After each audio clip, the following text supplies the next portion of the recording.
So what if I told you that the drink you rely on for energy every single morning contains absolutely zero actual energy?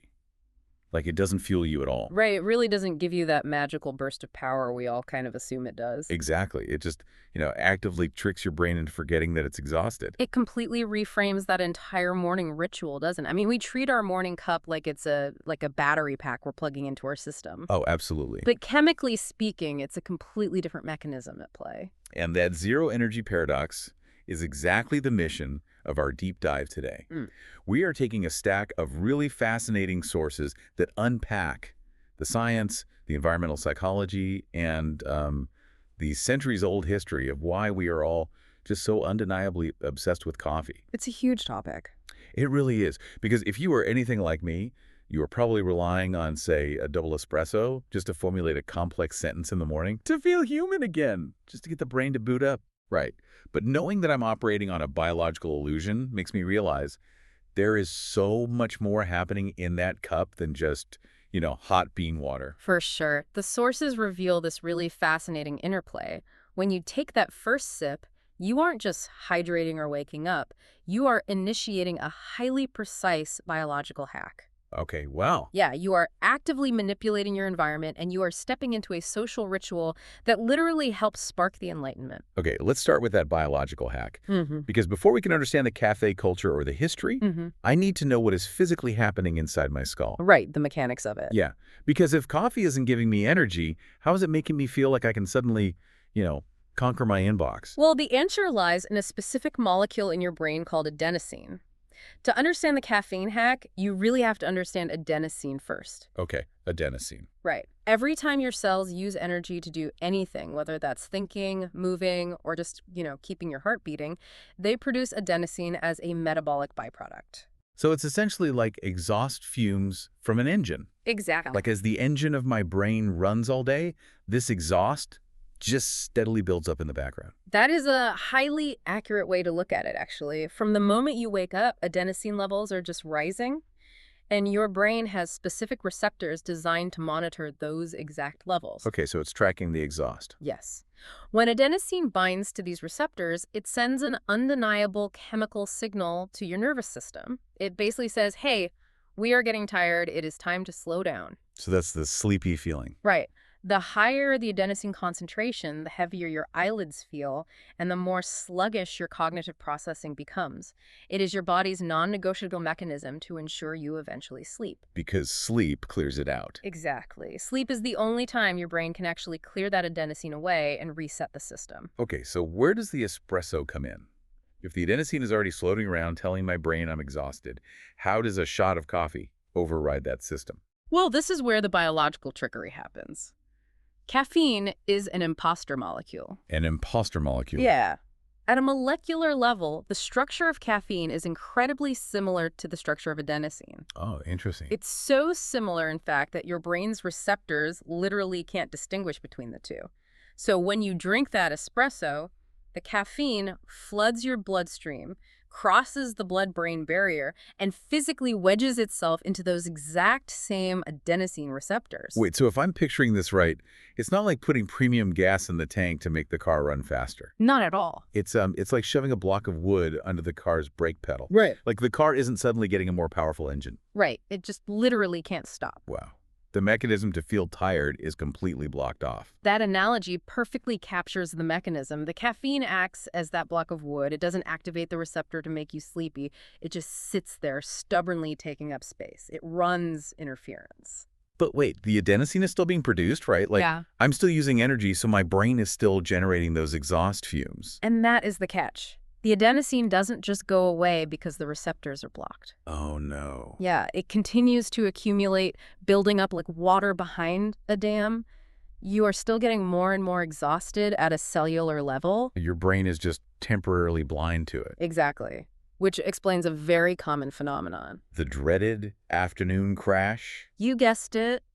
Once that caffeine block of wood finally, wears off and falls out from under the brake pedal, all of that built-up adenosine that's been waiting in the wings just floods the receptors all at once. You get hit with a tidal wave of exhaustion signals. That is why the crash feels so sudden and so severe. That makes so much sense. Right. You haven't just returned to your normal baseline of tiredness. You are experiencing hours of accumulated fatigue hitting your nervous system simultaneously. Man, that's brutal when you think about it. But, knowing that coffee just masks exhaustion doesn't really explain why people pay $6 to drink in a loud, crowded room. Right. The cafe culture. Yeah.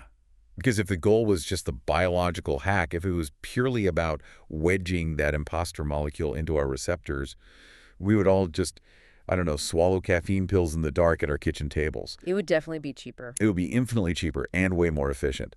So what is the coffee shop giving us that the actual caffeine isn't? Well, this takes us directly out of brain chemistry and into environmental psychology. The sources we're looking at lean heavily into something called the third space theory to explain this deeply ingrained behavioral phenomenon. The third space. So I'm assuming the first two spaces are home and work. Exactly. But honestly, those are the two places where I actually have all my tools, my files, my multi-monitor setups. Why am I somehow more productive dragging my laptop to a tiny cafe table where I have zero control over the music and there are people talking loudly right next to me? It's funny you mentioned the lack of control, because that's actually part of the psychological appeal. Think about the psychological weight of your first space, your home. Okay. It is where you rest, yes, but it is also a landscape of domestic obligations. You look up from your laptop and you see laundry that needs folding. Oh, constantly. Right. Mail that needs opening, a kitchen that needs cleaning. It is laden with personal stress. Yeah, the home office is just a desk surrounded by a dozen silent chores just staring at me. I feel guilty just sitting there sometimes. Exactly. Then you transition to your second space, the traditional workplace. This environment is highly structured and completely saturated with professional evaluation. Yeah, your boss is there, your colleagues are there. There are rigid schedules and the constant pressure of performance metrics. It is heavily laden with professional stress. So the cafe is the sanctuary from both of those things. Precisely. You aren't expected to do household chores there, and there is no manager hovering over your shoulder to see if you're taking too long of a break. It's completely neutral territory. It really is. It's this perfectly calibrated, neutral ground. But the third space isn't just about escaping stress. It actually provides a highly specific psychological catalyst for productivity. Because it's not just about being relaxed, right? Like if you were listening to this deep dive in a cafe right now, just take a second to look around at the people near you. It's fascinating to observe. Look at the person intensely typing on their laptop or the student highlighting a textbook. There's an undeniable ambient social energy in the room. Oh, absolutely. It honestly feels like a gym. When you go to the gym, you inevitably work out harder because everyone around you is sweating and lifting weights.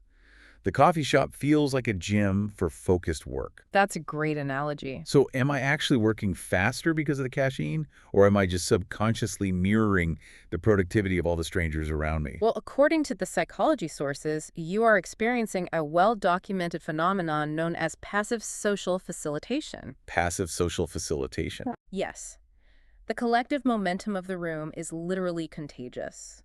Human beings are deeply social, mimicking creatures. We really are. So when you sit in a room where the predominant behavior is focused, quiet labor, your brain experiences a subtle, highly beneficial form of peer pressure. Wait, so we are essentially borrowing motivation from strangers. Exactly. You align your behavior with the social norm of that specific microenvironment.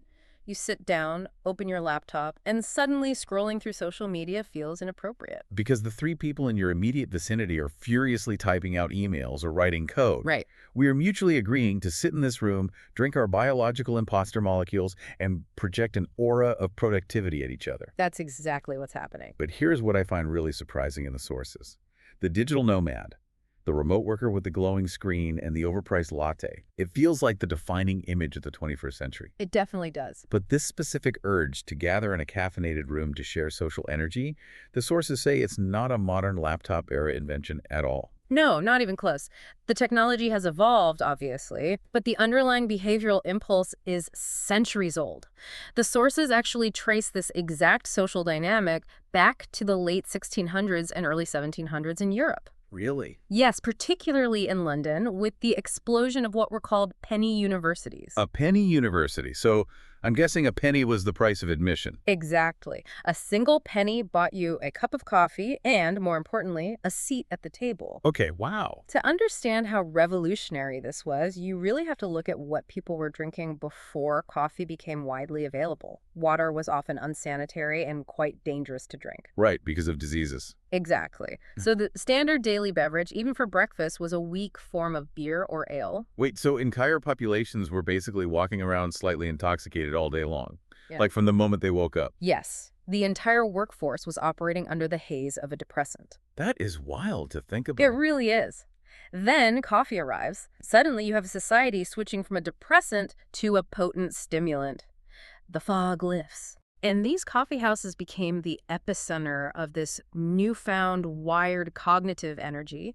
But unlike exclusive aristocratic clubs or, expensive actual universities, the coffee house was egalitarian. Right, because of the penny entry fee. For 1 penny, you could walk in and find yourself sitting right next to writers, politicians, merchants, and scientists. So you could literally just sit down with a cup of coffee and listen to the greatest minds of the enlightened debate, gravity, or political philosophy. Exactly. You didn't need a pedigree, you just needed pocket change. That's incredible. Figures like Isaac Newton and Edmund Halley were regulars at these establishments. They were actively debating physics and dissecting scientific theories in front of anyone who cared to listen. Wow. The coffee house broke down rigid class silos. It became the ultimate social lubricant, pulling people out of their private estates and isolated workshops into a shared, highly energized public sphere. It's staggering to realize how little human nature has fundamentally changed. Like, you look at a cafe in a modern tech hub today. Same exact dynamic. You've got startup founders pitching investors at one table, screenwriters hashing out a script at another, and freelance designers collaborating on a launch. They are doing the exact same thing Isaac Newton was doing. Absolutely. They are paying a small entry fee for a caffeinated beverage to utilize the space as an intellectual and professional hub. The coffee house has always been an engine for ideation. The drink itself, the caffeine blocking the adenosine, is merely the catalyst. The actual product being sold is the community. The collision of ideas. Yes, and the environment it creates. And because this specific beverage has been such a critical cornerstone of human society for centuries, we don't just consume it passively. Like, we don't just walk up to a counter, grunt, and accept a generic hot brown liquid. No, we definitely don't. We obsess over it. Yeah. We curate it. We have developed a native-level vocabulary that goes far beyond just saying, I like strong coffee. Oh, the lexicon of coffee is fascinating. It operates on multiple levels. It sounds like a simple dictionary of flavor preferences, but you are actually dealing with a complex intersection of chemistry and psychology. Really? Chemistry? Yeah. The language we use to order our brew is incredibly specific because people are attempting to precisely control a chemical extraction process without even realizing it. Okay, let's break down some of the specific terms from the sources, because we throw these words around every day. For example, asking for a bold roast. Right. I always assumed bold just meant the cafe put more coffee grounds in the filter, Sure. just making it stronger. That's a super common misconception. The term bold actually has very little to do with the caffeine content or the ratio of water to coffee. Oh, really? Yeah, it is entirely about the chemistry of the roasting process. When a roaster creates a bold or dark roast, they are leaving the beans in the roaster longer, pushing them to a higher temperature. Okay. This initiates a deeper Maillard reaction. That's the same chemical process that browns a steak or caramelizes onions. Oh, wow. So it's literal cooking chemistry. The sugars inside the coffee bean are caramelizing, and the plant fibers are breaking down. Precisely. A bold roast signifies that the original delicate flavor compounds of the raw coffee cherry have been burned away. They're replaced by the heavier, smoky, roasted flavors created by the heat itself. That makes sense. So when someone asks for a bold roast, they are asking for a flavor profile that announces its presence. They want a sensory jolt that matches the biological jolt they are seeking from the caffeine. Okay, what about the term acidic? Because if you call food acidic, that's usually a complaint. It sounds like, battery acid. Right, doesn't sound appetizing. But in specialty coffee shops, you hear people actively seeking out bright, acidic notes. This comes down to the science of extraction. The raw coffee bean is full of natural fruit acids because coffee is fundamentally the seed of a fruit. Oh, right. It's a cherry. Yes. In lighter roasts, those natural acids are preserved. When hot water hits the grounds, the very first compounds to dissolve into the water are those bright, fruity, tart acids. Ah, okay. So if a coffee is described as acidic, it means the extraction process specifically highlighted those fast-dissolving compounds. And the opposite of that would be the dreaded bitter coffee, which I always thought usually just means someone left it sitting on the burner for 5 hours, right? Well, heat degradation is definitely a factor, yes. But bitterness is primarily a symptom of over-extraction. Over-extraction. Right. Remember how I said acids are the first things to dissolve? Yeah. The heavy, harsh, bitter plant compounds are the absolute last things to dissolve. So if the barista grinds the coffee too fine or leaves the water in contact with the grounds for too long, the water acts as a solvent. And it pulls out the bad stuff. Exactly. It pulls out those deep, astringent chemicals. A bitter cup literally means the water did too good of a job breaking down the plant matter. So when I ask for a smooth finish, I'm essentially telling the barista, please navigate the chemical extraction curve perfectly so you get the caramelized sugars, but stop the water before it dissolves the bitter plant fibers. That is exactly what you're commanding, whether you realize it or not. That is amazing. And then, of course, you have terms like decaf. Oh, decaf. Decaf is the ultimate proof of the third space theory. How so? Well, if coffee was only about the biological hack of blocking adenosine, decaf just wouldn't exist. There'd be no point. But people order it constantly. That is very true. Because they are deeply attached to the ritual. They want the warmth of the mug, the complex flavor profile of the caramelized sugars, and, honestly, the social permission to sit in the third space without aggressively manipulating their neurochemistry. We use this sommelier-level lexicon, bold, bright, acidic, smooth finish to dress up what is essentially a daily drug delivery system. It is a bit funny when you put it that way. It is. We are taking a functional habit, keeping ourselves awake to work, and elevating it into an artisanal, curated lifestyle choice. It just feels much better to say, I'm enjoying a complex, acidic pour-over, than to say, I am currently administering a chemical blocker so I don't fall asleep at my desk. It is absolutely a psychological defense mechanism, but a deeply culturally rich one. The language elevates the habit into a legitimate cultural art form. It really does.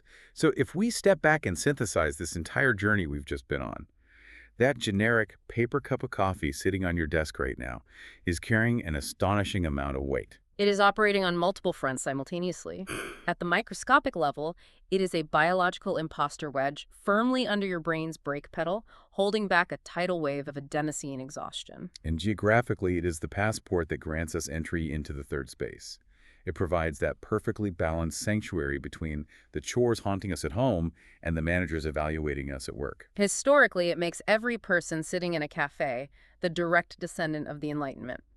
We are participating in the exact same tradition of the 1700s penny universities. Gathering, debating, and generating ideas through the friction of shared social energy. And linguistically, it has forced us to develop an entire sublanguage just to navigate the exact chemical extraction of caramelized sugars and plant fibers, all to turn a biological necessity into a curated lifestyle. I am genuinely never going to look at my morning espresso the same way again. It's hard to unsee it once you know the mechanics. It really is. Yeah. Which brings us to the end of our deep dive today. But we want to leave you with a final, slightly provocative thought to ponder, based on everything the sources just revealed. Something to mull over with your next cup. Exactly. The next time you are sitting in your local coffee shop, your own modern-day penny university, take a hard look around at the people typing away and chatting at the tables next to you. Just observe the room. Are you all actually a group of highly energized, naturally productive people? Or are you just a room full of utterly exhausted humans, collectively tricking your brains with an imposter molecule while desperately borrowing motivation from each other's social energy? It's a slightly unsettling yet completely fascinating lens to view your morning routine through. It is the ultimate shared illusion, and honestly, I'm perfectly fine participating in it. So go out there, grab a cup, maybe appreciate the exact chemical extraction curve of your bold roast, and thank you so much for joining us on this deep dive. We will catch you on the next one.